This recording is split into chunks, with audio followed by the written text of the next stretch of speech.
I'm not saying this is the best pregame show, but man, we're pretty darn close.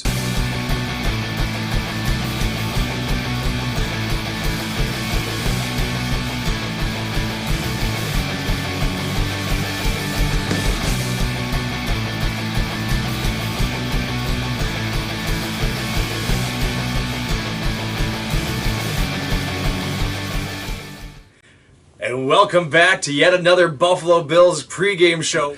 It's the Wildcard Week edition. The Buffalo Bills come off a huge victory against their rivals, the New England Patriots, ending their season, continuing the Bills' 7-game winning streak, going against another division rival who they have beaten not too long ago, the Miami Dolphins, who after starting off the season hot 8-3, have limped in 1-5 down the stretch to make it into the playoffs in the 7th seed. The 7th seed, who is not yet to win a single game since they've been added into the playoff picture a few years ago, and out of all the games that have happened, they've only covered the spread in one of the games. So as the Miami comes into Buffalo as 11-point underdogs, the Bills are preparing on what will look like a Super Bowl run for sure.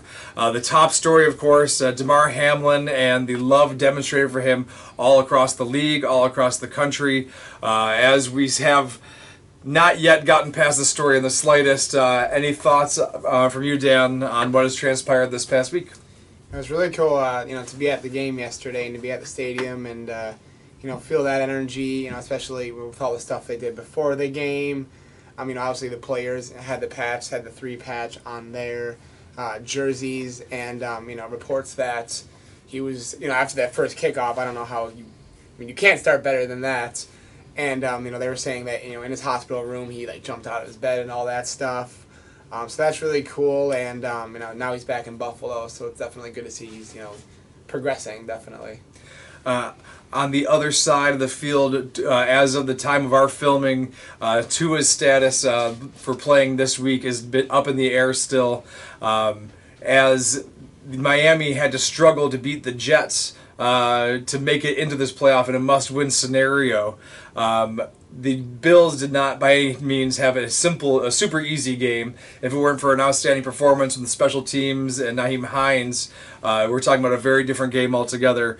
It seemed that the Bills have the momentum on their side. Are you concerned about the performance in the Patriots game or in this game going forward?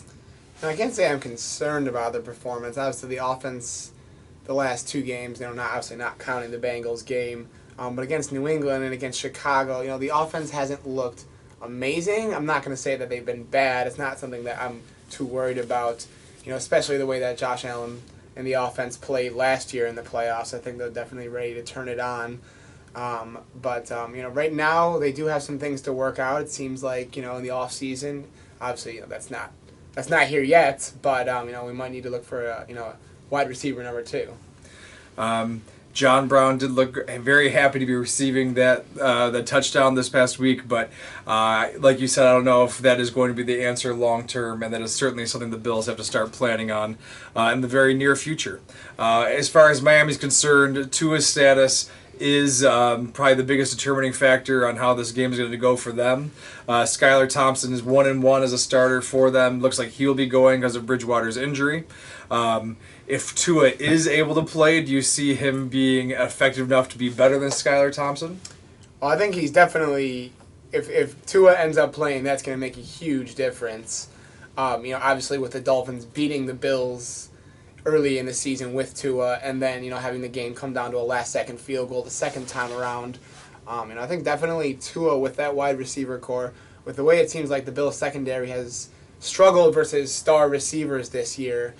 That's definitely going to be something that sways the game a lot. Obviously with Skylar Thompson, even though he pulled out the win against the Jets, they didn't score any touchdowns, and Bridgewater, I don't think he has that chemistry that Tua does with the Dolphins receivers.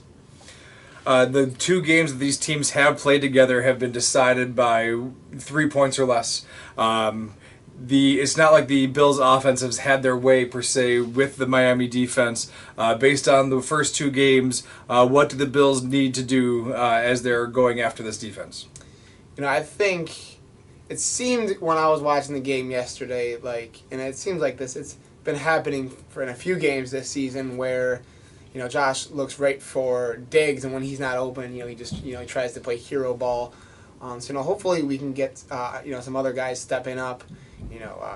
Khalil, Shakir, John Brown played well.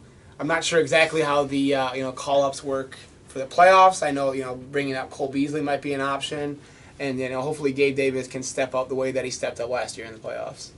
On the other side of the ball for the defense, without knowing Tua's status, you have some injuries also for the receivers. What is the focus for the Bills' defense?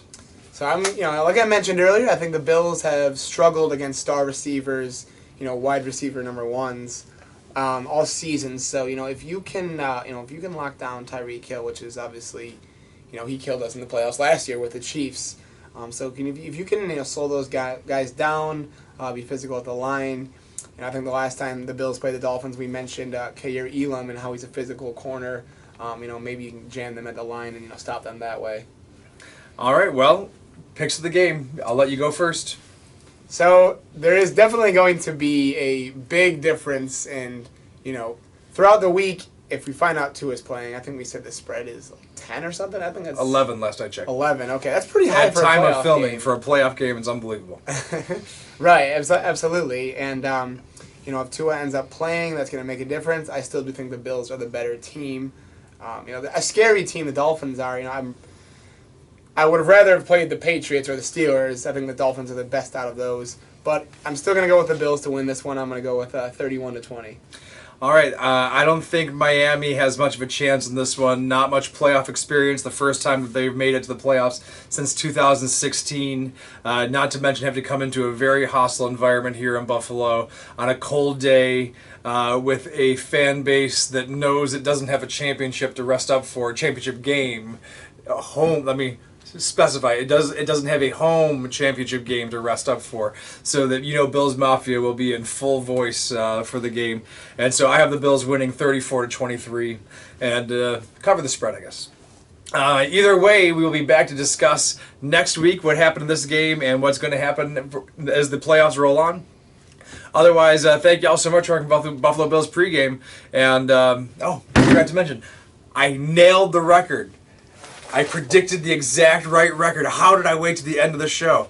I mean, as far as predictions of records go, considering what was feasible at the beginning of the year, 13-3-1 was the best you could possibly do, based on objective measurements. So thanks for sticking around. We got more coming at you all the time. Thank you for watching Buffalo Bills pregame show. Woo!